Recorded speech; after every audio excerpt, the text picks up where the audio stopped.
they're boiling over with bees. Nothing says summer like a ice-cold watermelon from Owensville, Indiana, one of the greatest places in the United States to raise watermelons. But it takes a lot of magic from the farmer, the picker, and the bees and beekeeper to be able to get these to you.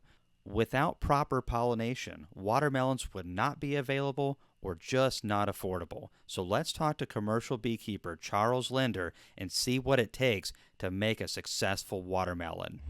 Typical watermelon field, it is 4 o'clock in the afternoon.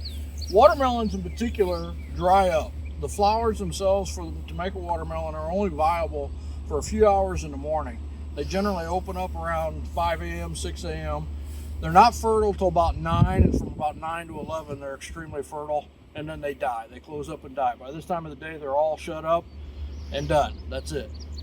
During that time period they had to be visited many times by a pollinator. Typical watermelons take 15 to 18 visits for a seedless type, and a seeded type takes 8 to 12 visits to be fully pollinated. Anything less than that and the plant will abort the flower. If you look here, you can see this tendril, this one in particular. Here's a flower from this morning. It's already dried up, ready to fall off and dead. Well, there it fell off. This is one that's on its way out. Here's one for tomorrow's flower. Here's for another day or two out. There'll be more along here. That's how the plant develops all along. Here's one that actually got pollinated enough and got set into a fruit. That fruit right there is probably about 3 days old, 4 days old. Each plant, there's about 1,600 plants per acre, and each plant generally creates about 1.5 harvestable watermelons per plant. A lot of them will do about twice that they don't get harvested. They have scratches on them, they have dents in them, they break open. Sometimes the raccoons get them. You just never know. With a little bit of sunshine, drip irrigation, fertilizer, and definitely bee pollination, it's time to pick the melons. And these old buses have been retrofitted to get the job done. However, this bus is stuck because of southern Indiana's sandy soil, which makes it ideal for watermelons.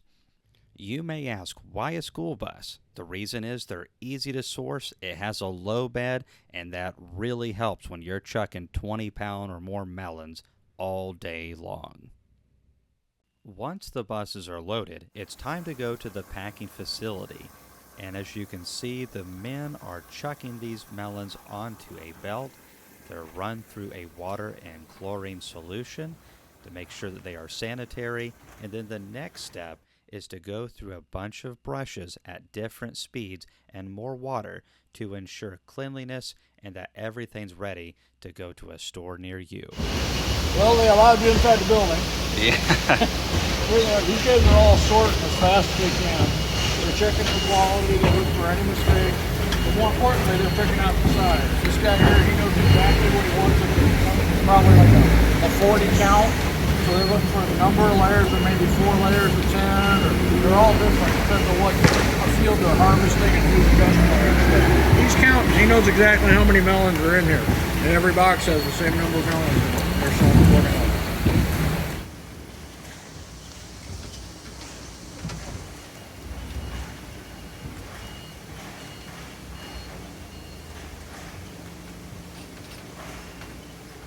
I'm out here at Cayman. We're showing them the watermelon fields and what we do for pollination for bees. Typically on most of our watermelons, we're at 1 hive for 2 acres. Some of the guys will go 1 hive for 4 acres. Kind of depends on what's surrounding. This field here is a fairly small field with a lot of bushes around, so it can actually use a little bit lighter. But we put some pretty heavy stock out here. This particular one has 12 hives, and I think there's 22 acres here total. These are typical normal sized watermelons. The hives right now look like monsters, but I will tell you it's 91 degrees and 107% humidity, so a lot of the girls are just hanging out outside. To make the growers happy, we try to make sure there's 12 to 14 frames of bees in there, which equates to about 20,000 bees. What I'm really looking for here is how many flights are in and out. Now right now it's fairly calm. You're not seeing a lot of bees moving in and out. And the reason for that is all the watermelon flowers are shut up. So there's not much going on. We've had a lot of rain. There's a little bit of soybean flow going on, but the bees are actually pretty calm. If we get another day or two without rain, the flight activity in and out here will just astound you. You won't want to sit here because the bees will bump into you. But typically when we open the hive, this hive obviously could use a little ventilation. But if you look inside, they're boiling over with bees. This is a blind taste test for Cayman. We have a Canadian watermelon and a US watermelon. And we're gonna see if he can taste the difference. So, all right, Cayman, I picked a little bit better cuts. These got a little cold. They were in a cooler for the last hour. Hands out. Let's see if he can be consistent and pick the difference. There you go. That one's got a seed in it, man. It choked me to death. That's American, I'm pretty sure. You can just feel the difference with your. Oh, this one's yellow too. So this is definitely an Ian Stepler melon right here. Not just because it's yellow or anything, but also it's a little softer than the American one and kind of has a winey type flavor. Maybe it's because it's so cold or something. I don't know. No, they're both delicious, but this one definitely has more structure to it. This is a softer, delicate melon. So, yellow watermelons are actually extremely common in Europe and in Canada. A friend of mine, Blake Hardy, up in Canada, he does almost all yellow watermelons. They don't do hardly any red. But here in the States, everybody wants a blood red watermelon, so that tends to be what they're after. Yes, in the valley here, we have 15,000 acres of watermelons, and only 4 acres that I know of are actually planted in yellow watermelons. It's all the red stuff. Good and good for you. This is a setup for bumblebees. You'll find that a lot of the growers, particularly in this region, they want to spread their resources, so they'll get the bumblebee quad packs. Each one of these has 4 sets of bumblebees in it. Each set has 1 queen and up to 50 or 60 males, depending on time of year. It's a real short-lived. You can see one, she's not happy because I opened her box a minute ago and she can smell me. What's interesting about these is you see our hives in the background. These bumblebees, that's about as far as they're going to fly. So they're going to stay right in this field here no matter what. They were not going to join the neighbor's soybeans. They're not going to step away and do alfalfa anywhere else. They are going to stay right here within about a 400-yard circle. You can see there's a little bit of activity. Now the research scientists will tell you that bumblebees are more effective pollinators than honeybees. And there's some truth to that. When they're on a flower, they actually buzz and vibrate just a little bit better. Overall though, the number of bumblebees in this field compared to honeybees is unreal.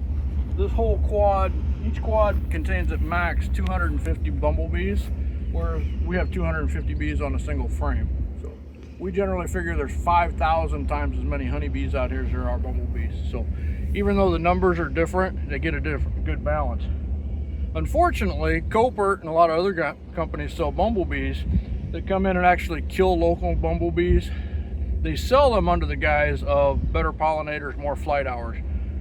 It's summertime in a watermelon field. Flight hours are not an issue whatsoever. The bees start flying at 6:30 in the morning when it's 90 degrees out. If you're doing apples in an orchard, maybe bumblebees will be helpful. If you're in a greenhouse, these are awesome in a greenhouse where honeybees just beat up against the glass.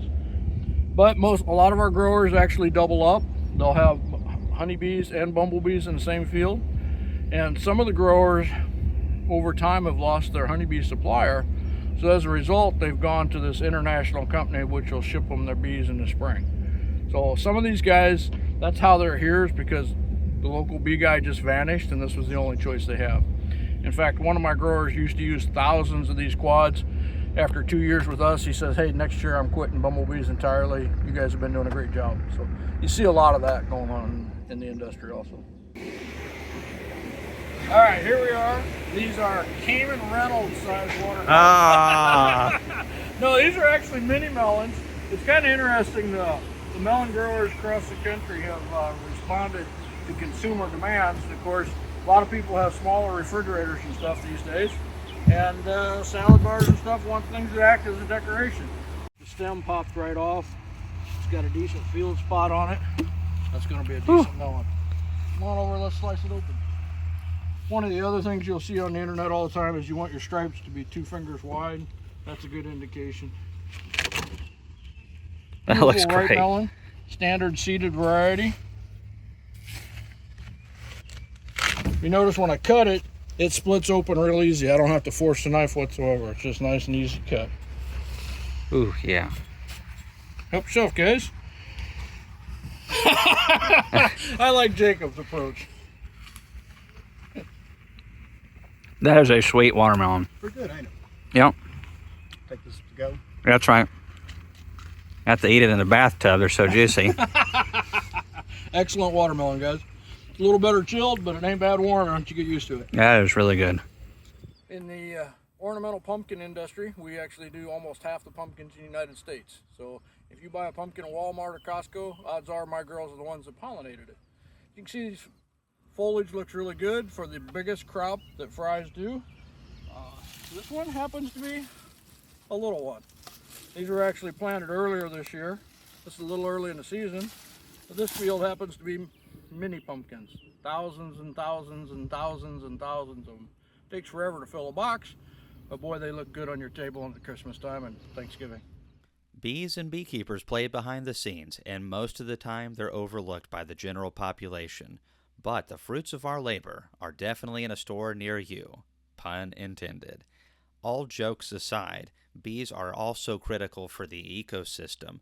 Mammals and bird populations depend on proper pollination for an abundant crop year to year, and as those mammals and birds thrive, so do the predatory populations. Honeybees produce so many health foods, and they're so fascinating, it's an addictive process. So I hope that you'll stick around, watch more videos on how maybe you can become a beekeeper, or how you can support bees and beekeepers. Thanks for watching this video, and we'll see you in the next one.